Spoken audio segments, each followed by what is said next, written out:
Aku sempat searching dulu biar tahu burung pegas itu kayak apa. Tapi setelah membaca novel ini, aku merasa gagal.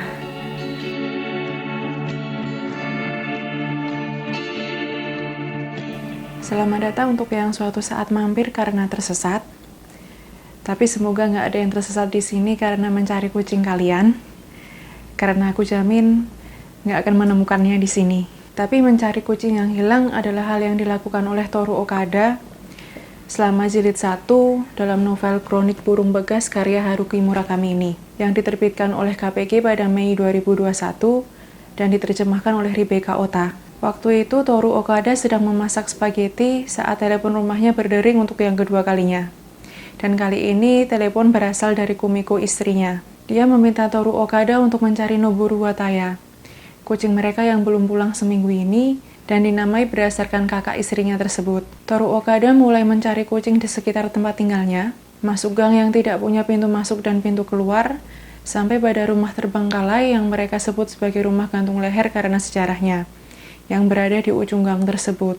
Mencari kucing yang belum pulang sudah menjadi rutinitasnya, karena dia sendiri sekarang adalah seorang pengangguran setelah keluar dari pekerjaannya sebagai asisten pengacara. Karena proses mencari kucing inilah, akhirnya dia bertemu beberapa tokoh dalam novel ini.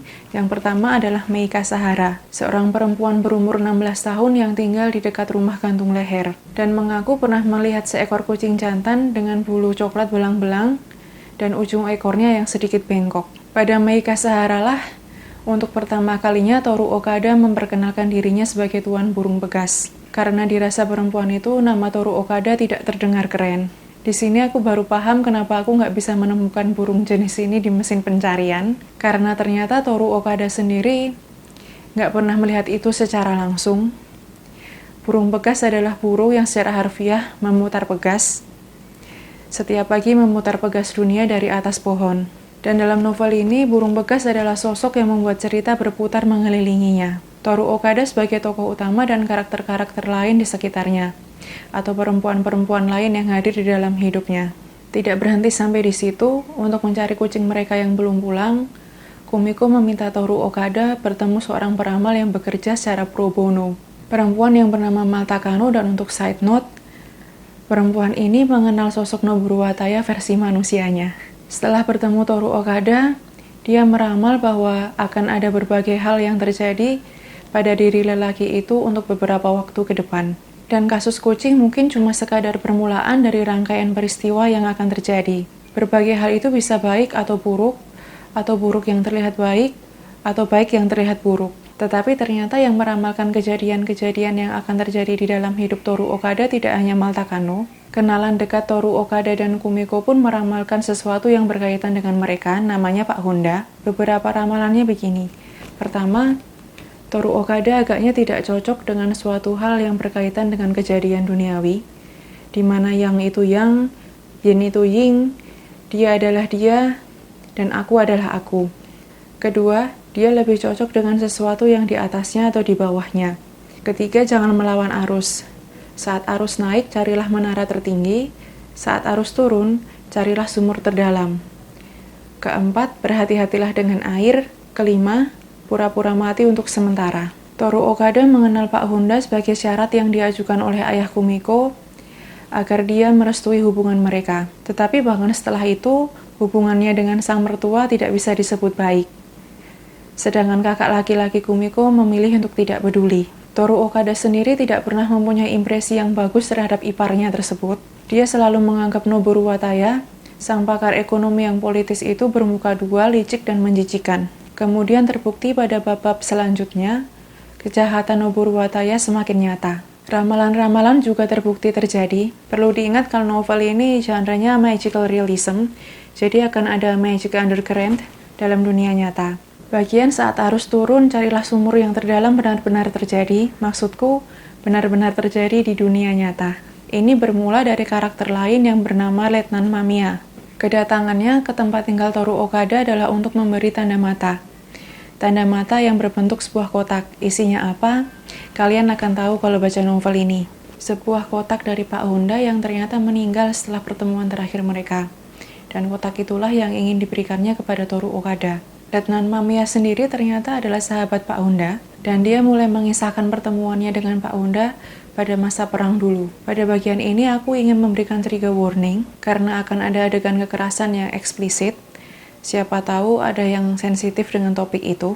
Lalu Letnan Mamiya mulai mengisahkan kekejaman yang dia lihat dengan mata kepala sendiri, atau yang dialaminya sendiri dengan keyakinan dia tidak akan mati setidaknya pada masa itu. Karena ramalan itulah yang dikatakan Pak Honda saat mereka bertemu untuk pertama kalinya. Letnan Mamiya yang memang tetap hidup, walaupun dia dibuang ke sumur tanpa makanan, minuman, ataupun pakaian. Sumur yaitu salah satu kata kuncinya. Karena setelah kepulangan Letnan Mamiya, Toru Okada menyadari bahwa kali ini istrinya lah yang nggak pulang. Jadi pada jilid kedua dan ketiga novel ini, fokus Toru Okada berpindah dari mencari kucing menjadi mencari istrinya yang tidak pulang. Dia pertama tahu dari Noboru Wataya kalau Kumiko sudah punya kekasih baru, dan Noboru Wataya meminta mereka untuk cerai saja karena Kumiko sudah nggak peduli lagi dengan dirinya. Tapi ini kata Noboru Wataya ya, orang paling jahat dan antagonis dalam novel ini.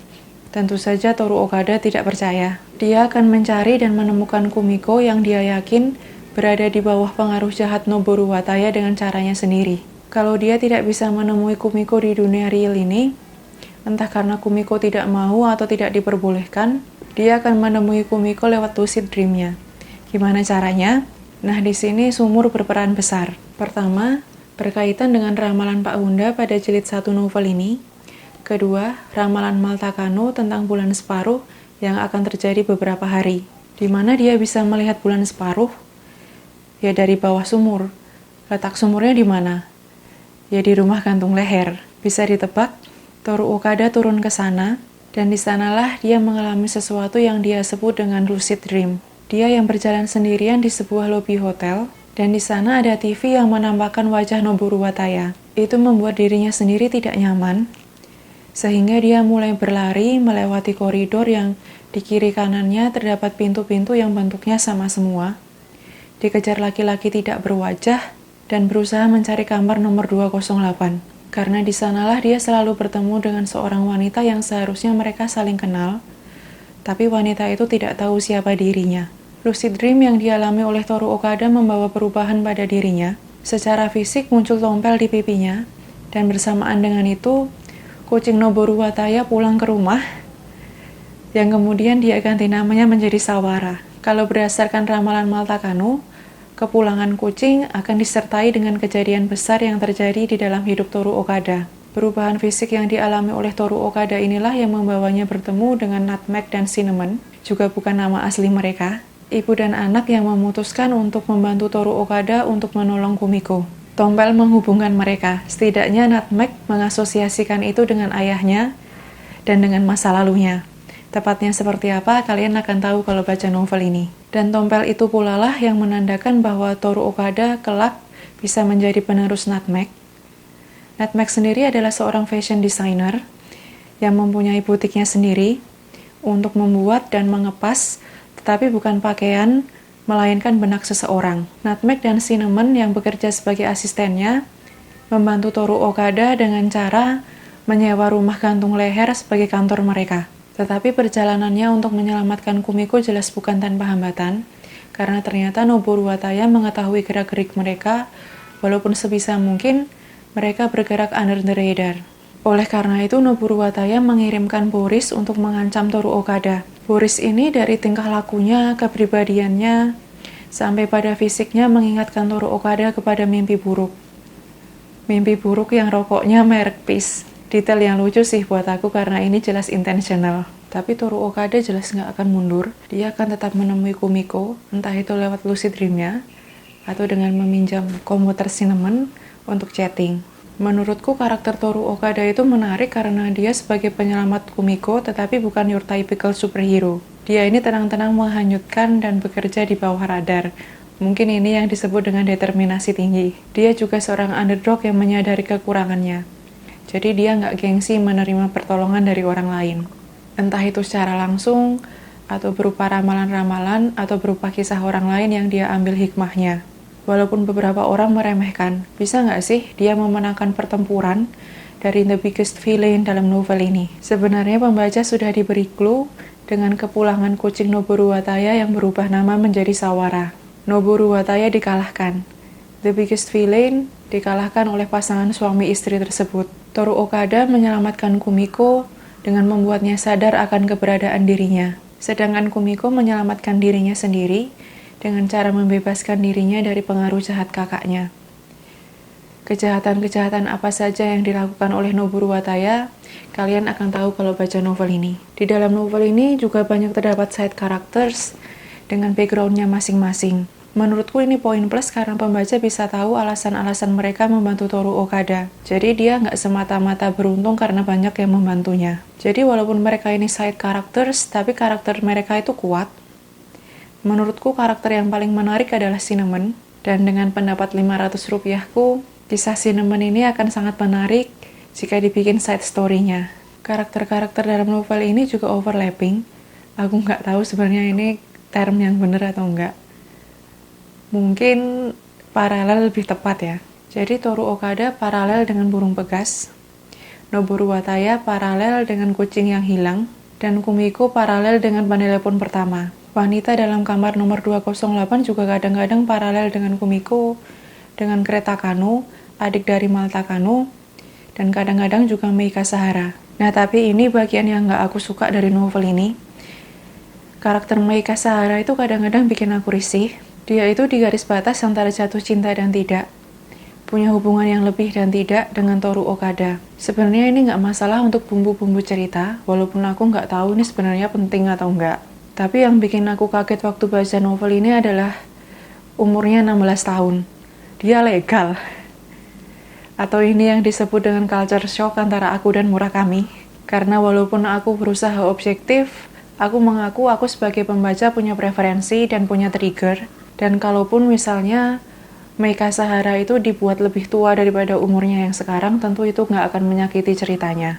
Tapi terlepas dari subjektivitasku, novel ini sangat menarik dan memuaskan.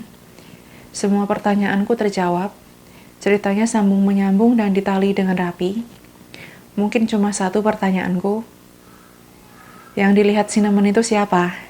Jadi jangan dulu terintimidasi cuma karena tebal novel ini. Novel ini juga cocok untuk kalian yang ingin baca romance, tapi nggak suka yang terlalu nonjok, yang terlalu in your face, tapi romantis dengan caranya sendiri, yang terselip dalam novel yang bergenre magical realism yang kental.